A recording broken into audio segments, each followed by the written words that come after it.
I'm Mocha Nicole. Miss Mo Quick. What it is, man? It's your dog, DJ Black, Mr. Fix Your Face. Hey everybody, Portia Fox from the Portia Fox Morning Show. Yo, what up, though? This DJ E Smooth. And one on the DJ Holiday, Mixtape King, Ciroc Boy, Commission Guy. And we always listen to the Re-Up Recap. You're watching Re-Up Recap If you watching the Re-Up Recap Right now, you with the Re-Up Recap with my dog, Julio. with my boy Julio. with my boy Julio. With Julio. You are at the reupspot.com. And of course, we're about to get into that Re-Up Recap with Julio. The Re-Up Recap, man, is the only place you need to go for that brand new hip-hop, man. Re-Up, the reupspot.com. You got to check it out, man. One on the DJ Holiday, Mixtape King, Ciroc Boy, Commission Guy. And I'm telling you, man, where to go. You got to check it out. Don't play yourself. What's going on, y'all? This your man Julio right here on Re-Up Recap on reupspot.com, where hip-hop culture served daily, and it's definitely dope.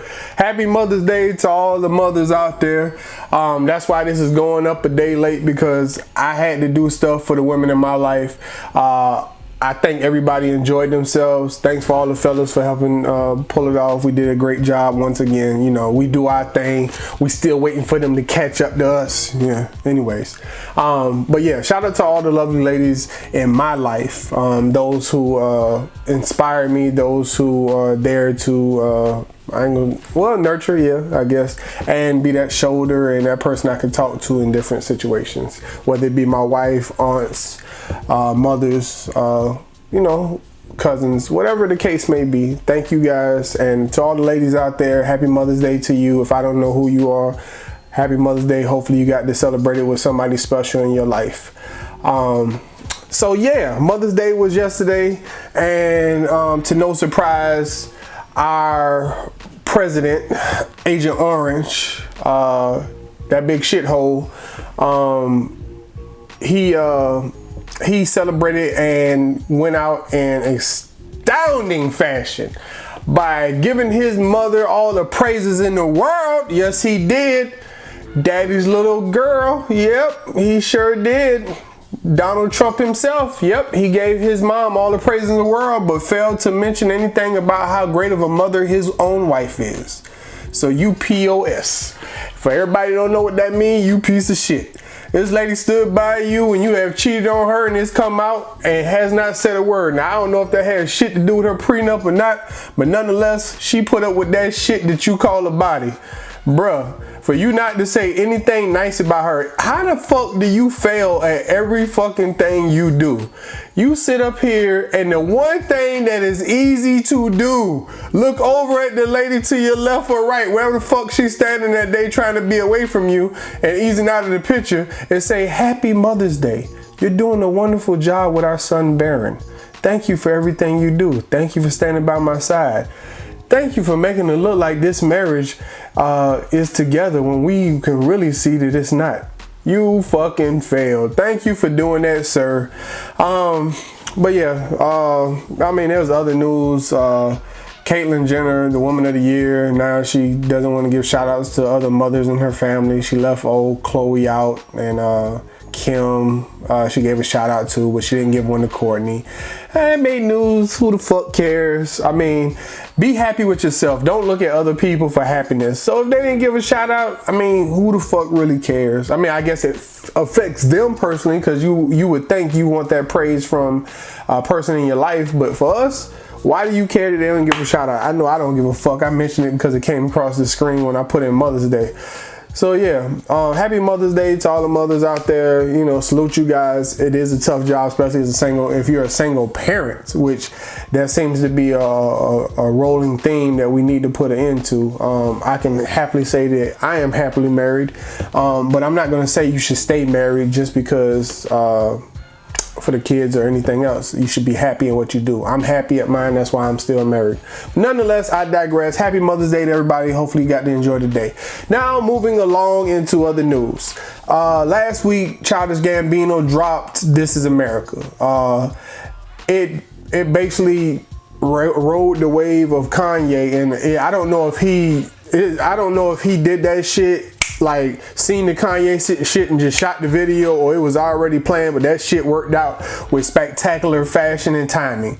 It showed all kind of subliminals. It didn't talk about, but it showed all kind of subliminals and not so much subliminals in the video. I still got to watch it to see even more subliminals that I may have missed in the video and dissect it a little more, but people broke it down and all kind of stuff left, right, and center.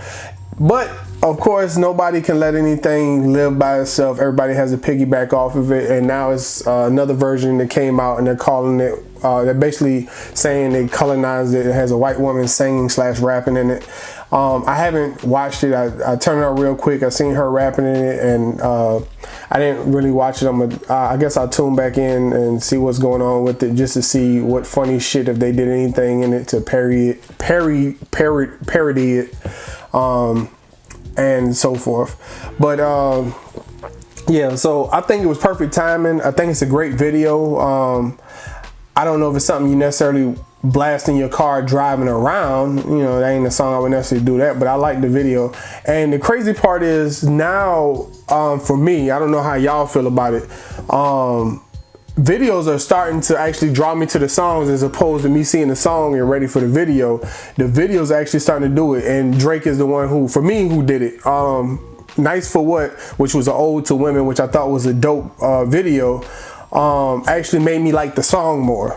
God's Plan, I mean, I work in radio. I heard the song left, right, and center, but then when I seen the video, because I didn't see it till after everybody else, I don't necessarily have to rush out. I'm a Drake fan. I like his music, but I'm not like, ooh, it's Drake type fan, I guess. And when I watched the video, I thought it was dope, especially when I heard the backstory on it, that he took the budget for the video and actually just went out and did random acts of kindness for different people. So I thought that was very dope. Nice for What was a dope video, and This Is America. I would never just, like I said, blast a song in my car, because it's not one of them songs like that. But I thought it was a decent, a very good video, and the song is decent. It's not, like I said, nothing I would blast in the car, but nonetheless, the videos are driving us now. The visuals are driving us more to the music than when the music would drive us to the videos, which I think is a dope thing. Speaking of driving stuff, Kanye still driving the news. It's nothing he specifically did, but Adidas is under investigation over something that happened at his office. I don't know the exact details because I'm so tired of Kanye. I won't read the shit that goes on with him anymore. Like, the shit, like, it's one of those things you get tired of, just hearing this person that you can tell. It's one thing when something, so many things happen to a person and you're trying to figure out whether they're looking for the attention. And I don't know. I don't know if he was necessarily looking for attention, but his ass got it with the stupid shit he said. And to me, I would say he really is looking for attention, but I mean, I'm not him. I'm not in his circle, and somebody needs to get to him. He needs to take his phone away and give him some mental health. But I'm done with that shit. Let's move on to something else. Wiz Khalifa said that he would not mind doing an MMA fight if the money was right. He was stopped by TMZ in the airport, and basically he said he wouldn't mind doing an MMA fight if the money was right. Bro, if you ever get to watch this shit right here, this particular episode, Wiz, hey, look right in here, bro. There are a couple of things that me personally, and I'm a bigger human being than you are. I don't know how tall you are, but I'm a bigger human being. You're built like a damn broomstick. That I won't do. And I can't say what you can do with your hands. I have never seen you fight, and obviously I haven't fought you. But there are three things that make me change my mind on even stepping to a person. One, if they got a gun. I mean, I'm not He-Man or Superman. I can't run up on somebody with a gun and I don't got one. That's just fucking stupid. Two, if I know that I seen them come out, I seen them in boxing class, and the motherfuckers can really box like a professional or amateur boxer who can really throw hands, that'll make me second guess the fight and a fucking MMA fighter. Because first of all, there's nothing you can do with them motherfuckers that they can't, you can't wrap up like with a boxer. You might can wrap up with them and do some things if you wrap up. A motherfucking MMA fighter can box, kickbox, and ground and pound, which means you can't do jack shit with them if your ass can't fight.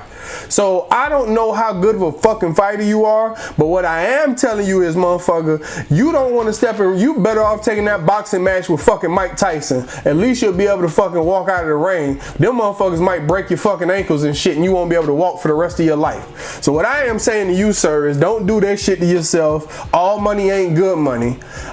So yeah, don't do that shit. Go find something else to do. Fucking let them throw bowling balls at you or some shit. Like, don't do that stupid shit. You want to fight MMA for fucking money. That is fucking dumb and ludicrous. Like they say that's ludicrous. That's fucking ludicrous. Like, you stepping in the MMA ring, there is no way the odds on you winning that fight would be so tremendous, and we know that shit would be rigged unless they took somebody and labeled them an MMA fighter like myself or some shit, and you just happen to be able to beat my ass. Which, yeah.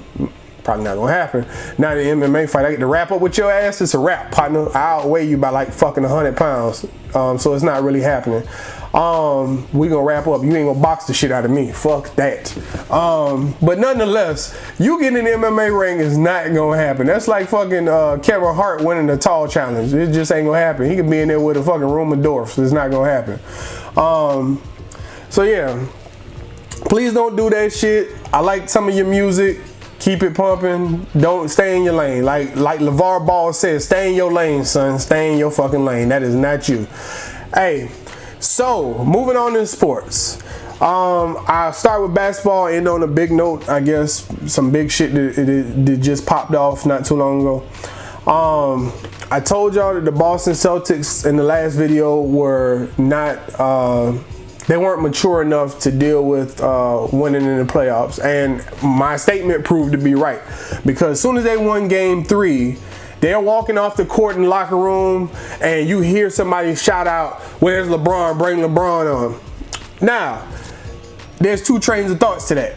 One, oh man, they're cocky, they know what they want, they ain't scared of him, they letting him know, they putting him on notice. Okay, that's cool, but the mature teams do not overlook their opponent. The mature person never overlooks what's right in front of them. You had not finished the job at hand, and Philly heard that shit and answered back. Philly ended up winning game 4, but as you know, they end up losing in game 5. So yeah, they did go on to eventually beat Philly, which I didn't think would happen. A lot of people didn't necessarily think, because of Philly coming into form late in the season and into the playoffs, and with Celtics not being at full strength with Kyrie and Gordon Hayward being out, that they could actually beat Philadelphia. But they end up beating them. There's nothing wrong with being confident, but there's a difference between being immature and mature in the situation, and it showed them to be immature. Now, with that being said, they showed up and showed out in Boston and beat LeBron and the Cavs ass. Now, anybody that's watched this know I'm a LeBron fan, but they beat that ass. There's no mistaking it. Yes, LeBron had a bad game. He only had 15 points. I mean, that comes from time to time. Even superstars have bad games. They're people at the end of the day. They put their pants on one leg at a time like you put yours on.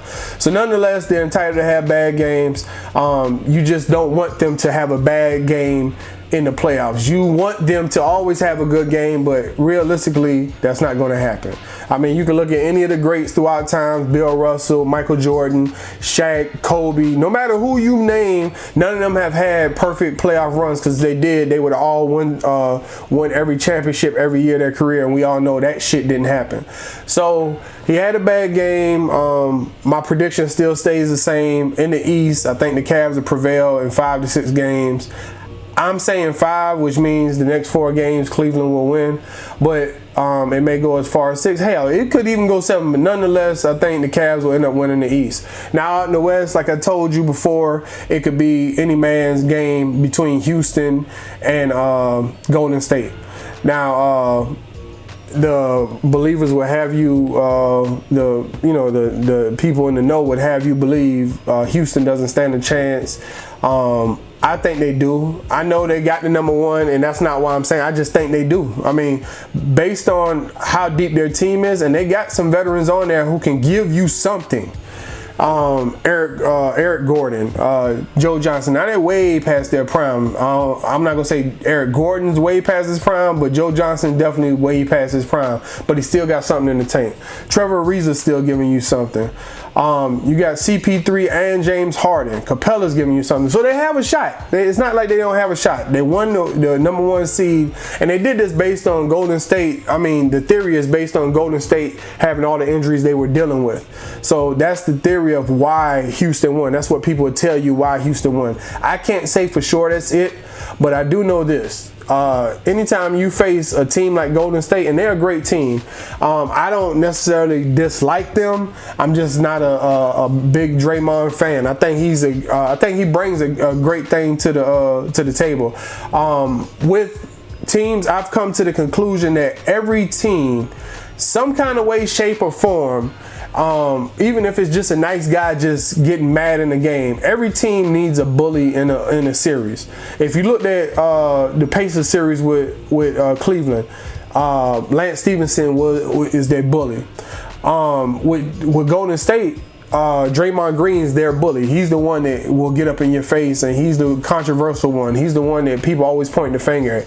You need that on the team. Somebody has to be the bully for Houston. Somebody got to be the bully on Cleveland. Somebody got to be the bully on the Celtics. And with them, I think the Celtics bully is Marcus Smart. And I say it not because he's just slapping people around, because as small as he is, and I say small because compared to the other guys on the team, he's a short guy. He's a small guy. I don't know how tall exactly Marcus Smart stands, but NBA standards, he's a small guy. He don't back down from nobody. Patrick Beverly don't back down from nobody. And I don't know who that's going to be on Houston. Maybe it's CP3. James Harden doesn't really come off that way. So if anybody was going to do it out of those two, it'd be CP3. Golden State already has their bully with Draymond Green. Cavs, I don't know who theirs is going to be because it's not LeBron. It's not in him. I don't know if it's going to be a J.R. Smith or any of those other guys. Larry Nance, it definitely ain't him. Not saying he's a weak player, it's just not in. That's not the type of player he is. So I don't know who the Cavs bully is going to be, but everybody needs a bully and they better start stepping up. So that's my take on them. But getting into the big news in sports, Supreme Court has struck down a federal law prohibiting sports gambling.